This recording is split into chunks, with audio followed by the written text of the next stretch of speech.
એટલે તમારું બૈરું તમારા ડાબમાં રહે એમને. એ અમને તે શીખવાડો ને, અમારે તો હામ્યું થાય છે. એમાં શું શીખવાનું હોય? શીખવાડી દઈશ તમને. આજકાલના જુવાનીને ખબર જ નથી બૈરા ઉપર દાંત કેમ રાખો એ. અરે દાદા તું શીખી લે ને, કામ લાગશે. હો ખોટી નો છે. હા દીકા બોલ ને, આવું જ છું. વાસણ તો ધોઈ નાખ્યા હતા, કચરા પોતા કરીને પછી જ નીકળ્યો હતો કામે. કપડા ધોવાના બાકી છે.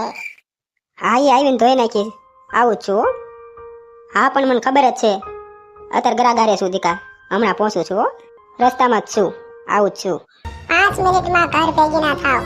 5 મિનિટમાં તમે ઘરે હોવા પડે. પણ દીકા ધીરે ધીરે બોલ ને, બધા અહીંયા સાંભળતા હોય, મારી વેલ્યુ જાય, આબરૂ વગરનો થઈ જાવ હું.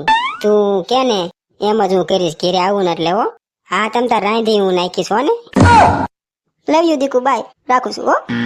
જોયું ને તમે બધાએ, આમ બૈરાને દાબમાં રખાય, બૈરા દાબમાં હું નો રે.